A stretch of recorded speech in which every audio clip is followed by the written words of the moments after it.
the first thing I'd like to talk about is why choosing the right journal is important. And there are a number of reasons for this. Among those are so that you can meet any funder or assessment criteria that you might be subject to. And we'll come on to talk a little bit more about that later on.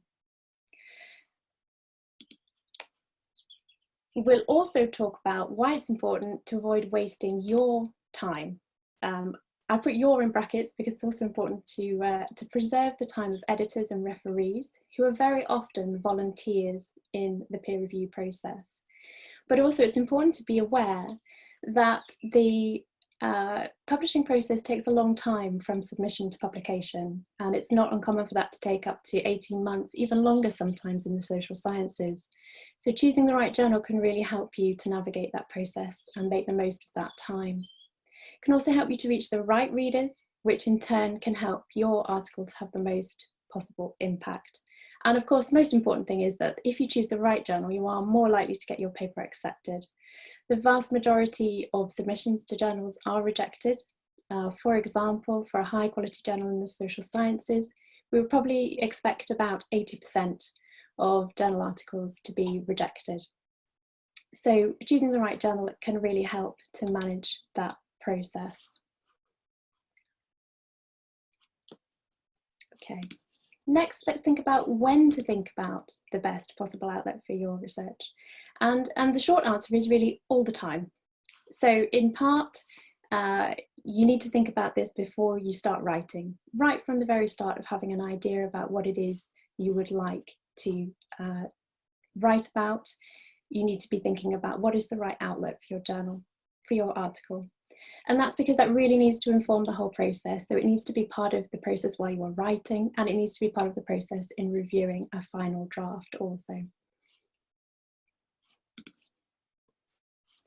So what kinds of things can we consider? Well, as I mentioned before, one of the most important is to think about any funder mandates that you might be subject to.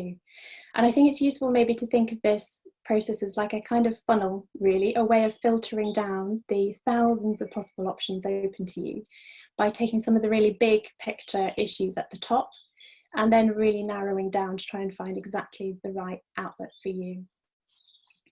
So in terms of funder mandates, this is very important. Increasingly, research funders are showing you the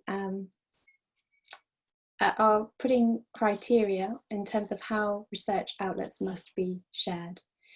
So this includes the need often to publish articles so that they can be either green open access, which means they can be archived in an institutional repository, or sometimes they need to be gold open access. And the best way to find out about these things is to check any funder documentation that you have, to speak to any of your mentors or department heads, but also librarians are a really great source of information. That also follows for institutional and national assessments. So again, if you are subject to particular assessments either within your own institution in terms of tenure applications, for example, or you're subject to national framework assessments either at the location that you are in at the moment or where you would like to go in the future, then you need to be aware of whether there are any restrictions on where you should be sharing your research. Open access again is a key part of this, and this may also come down to your personal preference in terms of how your research can be accessed. A lot of very high quality journals do remain hybrid journals, which means that open access usually has to be paid for, so you would need access to some funding. But your librarian can also advise you if there are any agreements between your organisation and a publisher.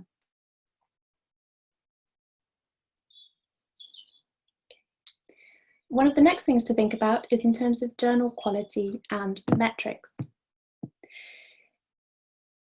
Again, there are a number of different ways of assessing the quality of journals, and different subjects and different national rankings are available depending on your own context. Of course, the highest quality journals are often the most competitive. It can take the longest time to get published in them and is the most difficult to get published in them. Quality is not the only, impact factors are not the only measure of quality. And it's important to think about other metrics and also other priorities in terms of reaching the right audience. Not every article is going to be published in the top ranked journal in your field, and not every article should be published in those journals because there are lots of other great outlets also. You need to think too about the type of article that you would like to publish. So in many journals, a full research article is expected to be around at least 8,000 words, sometimes longer.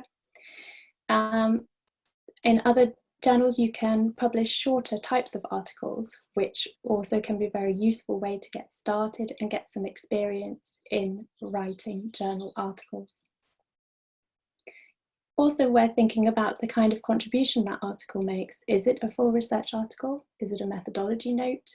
Is it a review article of some kind? Not all journals publish all kinds of manuscripts, so this is something that you should take into consideration too. Last but not least is who's going to read your article or who you would like to read your article. One of the key things to think about here really is in terms of your discipline and whether this is a contribution that speaks to a sub-part of your discipline, to the whole discipline, or perhaps it's something that is more interdisciplinary and you want to look for an appropriate outlet that might reach across, say, the divide between economics and geography. This also applies to whether the contribution is quite specialist and niche or whether it's a general contribution. And that's not necessarily a reflection on a good or a bad article. A specialist contribution to a field can have just as much or even more impact than a very generalist contribution. It's about finding the right outlet for what it is that you want to say. Once you have narrowed down in terms of any funder restrictions, open access priorities that you need to think about, there are a few tips for choosing the right outlet, because you've probably still ended up with quite a large pool of journals that you could possibly publish in. So one of the key tips is really to think about the journals that you read and cite, and perhaps specifically the journals that you have read and cited in the article that you are looking for a home for. The key places to look are the introduction and also the conclusion and the reference list.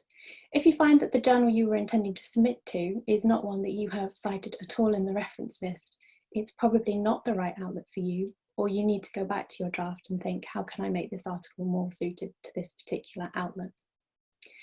It's usually quite easy to find the aims and scopes of a journal. They're all available online on the journal homepages, and it's worth taking a moment to read those and have a think about if your article really fits that remit. As I said before, the vast majority of articles are rejected from journals, but most of those are rejected because they are simply not the right fit with the journal that they've been submitted to. It's not about the quality, it's not about how they've been written. So it's really a good idea to spend time on this to avoid disappointment. You should also take a look and read recent articles from the journal that you're thinking of publishing in. And again, it's good to do this before you even start writing, because reading those articles can help to think about how your article should be framed. What are the expectations of that journal in terms of how you frame your article? How are articles normally structured? What's the way in which they frame their contribution to the field? And possibly most important is to talk to peers and any mentors that you have in your area. And that's because they will have experience of publishing in particular journals. They might be able to tell you how positive the process was, how long it took, whether they were pleased with the outcome. They might also be able to help you to think a little bit more objectively about whether it's the right outlet for what you are writing. I think it's also important to say that you should not be discouraged if you receive a negative response the first time around. It might be that you can submit another, more suitable article to the outlet you've chosen, or that you will find a perfectly good home for it in another journal elsewhere.